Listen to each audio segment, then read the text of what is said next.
Hey everyone, my name is Brendan. I'm a digital ad strategist here at Artifex, and today I'm talking about the revenue cake and cohort analysis.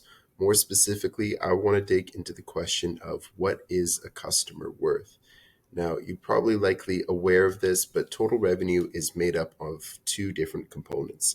The first component is your new customer revenue, people who haven't purchased from the business before. And then the other component is the returning customer revenue. And what's important to remember here is that different business types have different revenue ratios. So I just have two different examples here to illustrate this. On the left, we have a skincare company, and skincare companies have a large amount of repeated use. As soon as somebody finishes one tube of the skincare product, they're likely to return and buy another. The products need to be replaced with use. And then on the other side, you have something like a bike manufacturer, where it's a high cost item that doesn't need to be replaced with use.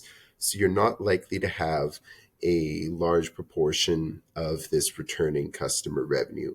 And this is important to think about when it comes to understanding your business and your revenue streams, is you want to try and figure out just how much of your revenue should be made up by those new customers. What should that ideal ratio look like? Should you be prioritizing returning customer revenue, or is it going to come more passively? These are all questions that stem from this exact ratio that we're talking about here. Now, how we understand new customer revenue and returning customer revenue is really through something that's called cohort analysis. And cohort analysis is essentially a way of visualizing how customers return to the business. And I'm going to walk you through four different ways of doing a cohort analysis using this example of a skincare company. We're going to assume that they sell $30 bottles of moisturizer and that these bottles last an average of 3 months for the customers. And we're also going to assume that as people go outside, they get exposed to the sun. Their peak season is in the summer, and we will assume that there will be some sort of spike in activity around that time. Now, this is what a cohort analysis table is loosely going to look like. You're going to have the cohorts, the groupings on the left here. In this case, we're looking at the month. And then we're going to look at this breakdown of how that changes over time. Now, this can be done on a weekly basis. It can be done on an annual basis. It can be done on, as here, a monthly basis. However you want to break it down. This is an extremely flexible way of organizing data in a way that makes it easier to digest and analyze in a way that is visually appealing and primed for that sort of quick judgments. So what we can see here is exactly what I'm talking about with the bottles lasting an average of 3 months. We see that on month 0, we're no returning activity because that's when the customer makes their initial purchase. Some people might come back and buy a second bottle right away in that first month and that second month. And then in that third month, we see that spike that I was talking about where all of a sudden the bottle's empty. You need to replace it. That same pattern occurs again at month 6 and month 9. And we also see the average of the average of like the percentage likelihood of that customer returning at the bottom. Again, on month 3, it is the highest. On month 6 and month 9, it's tied for the second highest. And we can kind of get a bit of an understanding of how these customers return to the business, their likelihood of returning, and we can gain some more conclusions as we organize this cohort analysis in different ways. The next way I'm going to present this is, since we know they sell $30 bottles of moisturizer, we can start putting an actual dollar value to these different cohorts. So now we're going to look at the incremental net revenue per customer. So in January, we see that $30 purchase. In month 1, we see that 5% of that of people that make that original purchase return to make another for that $30 bottle of moisturizer.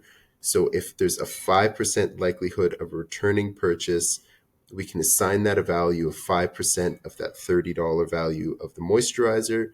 It's $1.50. And so all of the information on this table is the exact same above, just now it's presented with actual dollar values. And on the right hand side here, I've added the total amount. Now, of course, the way that cohort analysis works, you're doing it at a point in time. Let's assume that right now we're doing this, it's the end of the year. So December, we only have that 1 month of activity to look at in December. Same with November, when you have 2 months, et cetera, as you go up. So the total is inherently going to decrease. But we also see some interesting trends here, mainly that you look at the customers in March, they actually have more incremental revenue per customer than in January. So as we start to get closer to the summer months, that increased likelihood of repurchasing, they become a bit of a higher valued customer. And as we kind of look at the trends here and we look at the averages at the bottom, we're seeing the spikes. We're getting a bit of a picture of what one customer is ultimately going to be worth over time. Specifically, I'm going to take all of the data in this table and organize it in such a way that we can answer that question. As we scroll down, this is now the accumulative net revenue per customer. So we started with the percentage likelihood of returning for a second purchase. We've assigned a dollar value for that. And now we are basically, instead of having this as incremental revenue, we are summing all of the columns together in such a way that we can look at what the total value is, 3, 4, 5 months down the line. And we can see, go line by line, in January, by month 3, that original $30 purchase, they anticipate to be an average of $36 across their customers. And you can go down, you'll see that in those summer months, as I was talking about, that value come month 3 is actually higher. They can even look further out, say look at month 6, and we can see just essentially like how much value they're expecting to get from one new customer 6 months down the line. So with this information, we can start to answer an extremely valuable question, which is, what is one customer worth? And ultimately, that question needs to be answered with a second question, which is, when do you want to make back the value of that customer?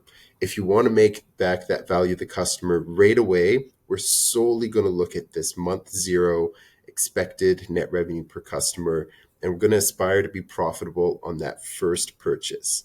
But in this instance of a skincare company that is expecting a high amount of repeat purchases, if somebody really loves the product and they love the way it makes their skin feels, they're going to keep coming back. Well, we may be willing to actually spend more to acquire that customer, assuming that the business is going to make a net loss in that month 0, understanding that by month 3, it may have a higher likelihood of turning into a profitable customer. And then every purchase after that becomes essentially additional profit for the business without that cost of acquisition needing to be baked into the margins. So if we were looking at being profitable in month 0, we'd be looking at that $30 amount of like the revenue per customer on average. If we wanted to be profitable by the 3rd month, by that second purchase, we're looking at a $36 cost of acquisition, where that is us simply baking in the probability of somebody making a repeat purchase, the value of that repeat purchase, and the value of the original purchase.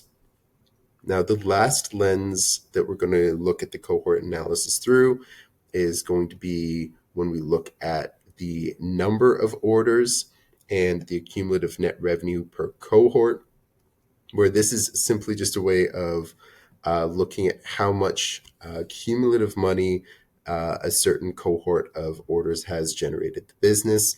We're not going to use this as much in our ads buying strategy, This is just a way of kind of understanding how much value is generated by a cohort of customers, and you can see how that increases over time, based off of the number of orders, the percentage of likelihood of making another order, all of those factors cumulatively added together to show you the total value of these customer cohorts. Now, as I mentioned before, we use this information in the ads buying strategy, particularly this accumulative net revenue per customer, because we want to work with our customers to understand at what point do you want to be very profitable on that customer's activity. And it really comes down to this ratio. If we're working with a large amount of one-time buyers, we really want to be profitable on that first time order. But if it's something like a skincare company or a subscription service or a software subscription, we may be willing to take a loss on that first purchase by that new customer, understanding that it's all in that returning customer revenue that a business is going to generate that profit, sustain their operations, and ultimately grow.